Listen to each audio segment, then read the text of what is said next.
Hello everyone, Wise Guy Jesse here, and today I'm going to tell another story. Story time 2, Ghost Story. And this story, before I start, this is actually a true story, stuff like that. Um, and as the title kind of hints, it's a ghost story about a ghost that was in my house once. I guess I never saw the ghost, but I guess my dad, he said he grew up with a ghost, and so he could sense the presence of them and stuff like that. And well, basically, I'll just tell a story and you'll understand. So, zoom out a little bit. So the story began was sitting in my room one day, just sitting there like on my laptop, stuff like that. This was 3 years ago, so it was before I did YouTube and stuff like that. I was sitting there.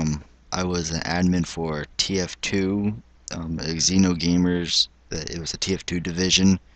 So my job was basically sit there and make sure everybody's following the rules, and if they weren't, I'd have to kick them from the server and stuff. So I'm sitting there doing that, just sitting there playing along, stuff like that. When my sister comes around to my room and it's going, "Hey Jesse, like, what were you doing downstairs?"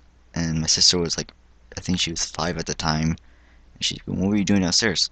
And I'm like, "No, I've been up here the whole time." She goes, "I just saw you. You were sitting there peeking around the corner, staring at me." So I was like, I don't know what the ghost actually looked like, but apparently she thought I was peeking around the doorway corner as if this was the wall. They have the staircase would be behind you going up to my room. She said that I was peeking around the corner staring at her, but the whole time I was up in my room. So I'm going, no, I wasn't down there. And she's like, I'm pretty sure you were. And she's going along like full out serious like that. And she didn't really lie much when she was 5. So I'm sitting there going, okay, well, this is strange. And like my other sister's not here, so it couldn't have been her. The parents are out in the front room watching TV, so it couldn't have been them. So I'm a little worried then. So I go and look around the like upstairs just to prove to her that there's no one else up there. And the like I said before, I have no idea what the ghosts look like, but I'm assuming they had brown hair because she said it looked like me because she thought it was me. But um, yeah, like, since I have brown hair, I figured it'd be hard to mistake me with a ghost, I guess. But I don't know. So look around, show there's nothing there. Didn't see anything, didn't hear anything. I'm sitting there thinking this whole time she was just imagining stuff. So I'm like, okay, well, whatever kind of thing, and made fun. I actually was making fun of her for like a couple weeks. It's like that, or it was maybe a week or something. Of I would purposely go to the downstairs and peek my head around the corner, stare at her as if I was the ghost that she thought she saw. It's like that. Thinking it was a mean trick. It scared the crap out of her. So, but then one day my dad actually ended up telling me to stop, and he ended up taking me over to like the computer room where like none of, like where my sisters were at, and he goes, "There for real is a ghost," and I'm like, "There's no way." Like I don't see it. I don't know what she's talking about. It's like that, and he goes, "No, there's for real ghost." He told me that in our one lawn, they have like the driveway or lawn, and then the porch. The porch is they painted like a bluish gray color for some reason. So that's why I made it like that. So you kind of see the way my house set up. He goes, from the time she saw the ghost, I guess my dad also saw him, and he said a month before she saw it, he was sitting there in the window washing up some dishes from dinner, and he saw a van drive by the road right here. And as soon as the van passed, this boy comes walking up the driveway, and it was the ghost boy, and I guess he walked up the driveway up to about here, and the window's here, so and there's like a little tree here.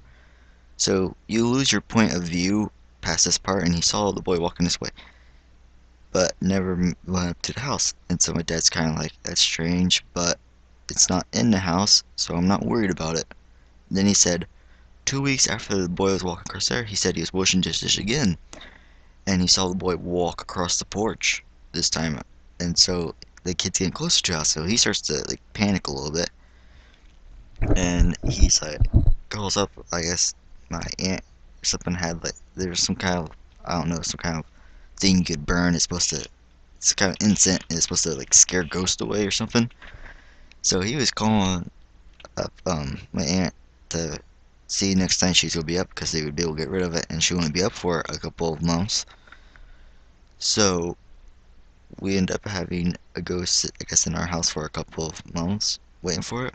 I never saw it, but I'm like, since I never saw it, doesn't mean it's not there. But then again, I didn't see it, so I don't have proof that it was there, kind of thing.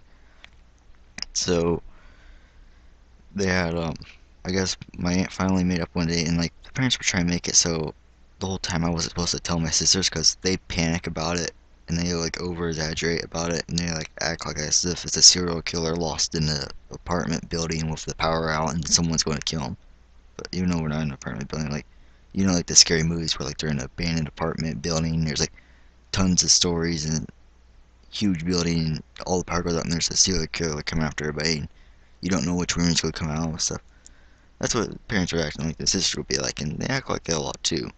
So, what's it supposed to tell them? So, they're trying to be secret about burning the incense stuff, so they sent us over to our grandma's house one night, and I didn't think much of it. It's like that, because, it's kind of strange, because normally they're like, oh no, we should just go stay home, it's like that, and you don't want to stay in there that much. But then they're kind of like, they were acting like they really want us to stay the night there. I didn't think much of it, because it's my grandma's house, and like most grandmas, they most likely like spoil you and give you like a whole bunch of like whatever you want, like food and candy and all that stuff, and let you stay up real late watching movies, all that kind of stuff. So stayed the night there. Got back the next morning, and the whole house kind of you could smell it, and it was like that. It was kind of like a burnt smell because of it. Like it smelled like someone was like smoking like a cigar in the house, kind of thing, like a scented cigar. And I guess her dad's like, oh, okay, well the ghost is gone, it's like that, and so no one has to worry anymore. And then a couple weeks later, I guess, or it was a couple of days later, I guess my dad got a call from my aunt when she got back to her house. I guess when they burnt the incense in this house, it made the ghost leave this house, but it went to her house, and I guess it tore up a lot of the stuff, like furniture and stuff. I never saw any pictures or anything, so I have no proof of that either. So they have that happen. Um, then they had I guess they ended up having to burn that stuff there and got rid of it there. We have no idea where to go set now, and I couldn't care less kind of thing is. And so that's basically my little ghost story of it. I never saw it, but my little sister did. Um, it's no longer here, so like that. But my sister still flips out about hearing things, just like that. Like, just lately, she's been going, "Oh, I hear footsteps in the attic," and I'm like, "We don't have an attic. It's just like there's is somewhat of an attic place above her room, but it's just a giant empty area with insulation. There's like nothing there." And she's like, "Oh no, I hear footsteps. I hear footsteps." And there's like a whole bunch of insulation. Like there's no floor up there. It's just insulation, so you can't hear footsteps. And she keeps on promising she hears it, but everybody's quite sure there's no ghost this time. And so, and I'm quite sure it's probably like a mouse because we've had during the fall time all like mice because we have a couple like cornfields around our house. All the mice run out of the cornfields when they're gone and try to hide in houses to stay warm. And they have found a spot where they could get into the walls. And once they're in the walls, they could like, go through the whole house within these walls. And we've already had mice get up in the ceilings of the downstairs, so I'm not surprised that it's a mouse on the upstairs moving around and is probably like munching on the wood to make another little hole to climb through or something. But yeah, that's basically a ghost story. So ghost was in our house and stuff, I guess. But the ironic thing is, even though there's a ghost in our house, I still don't really believe in ghosts and stuff. But people may go, "Oh, why don't you like? You're saying there's a ghost in your house." I don't know. I used to watch like Ghost Hunters and they had Ghost Hunters and all those things, like Ghost Investigators, I think is what it's called, stuff like that. And those shows kind of ruined the whole thing of believing in ghosts because they're all like, they all be sitting there and they all, "Oh, do you hear that? You hear that? I heard a ghost. Yeah, you hear that? I hear footsteps, stuff like that." And you're like sitting there and it's like perfectly quiet. And like, "You hear it again? You hear it again?" And then like everybody starts walking and you hear footsteps again. "Oh, you hear those footsteps?" Obviously, it can't be the cameraman, the microphone man, and the other cameraman all standing behind you walking along, kind of thing. And they sit there and like, oh, let's try to talk to the ghosts like that, and they're all sitting there and they all start talking, and they're recording it the whole time, and there's like no answer at all for all their questions. And then they're like, go back to replay, and you just hear this little static noise, like, oh yeah, it's the ghost telling us to get out and stuff. That this kind of ruined it for me. It's like there's nothing there. They're just over exaggerating and panicking about nothing. So it kind of made me not really believe in ghosts, even though this show was meant to make you think in ghosts. It made me not think of it because of how bad they were acting and stuff like that. Yeah, I remember one episode, someone ended up tripping and stuff like that. Oh yeah, it was definitely a ghost that pushed me down. And even though he tripped over like a obvious, like I think it was some kind of cord they had for like the recording system.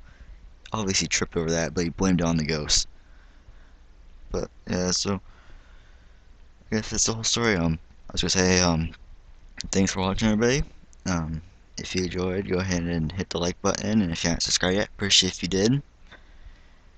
And I guess I will continue to do some more of the Storytime series. And I guess, well, yeah, the whole Storytime series, like, I don't really know what kind of stories you want to hear, so you guys could go ahead and leave a comment, tell me what kind of stories you think would be fun to hear, stuff like that. There's a bunch of different little stories that I have. And I guess I will see you guys next time. Bye.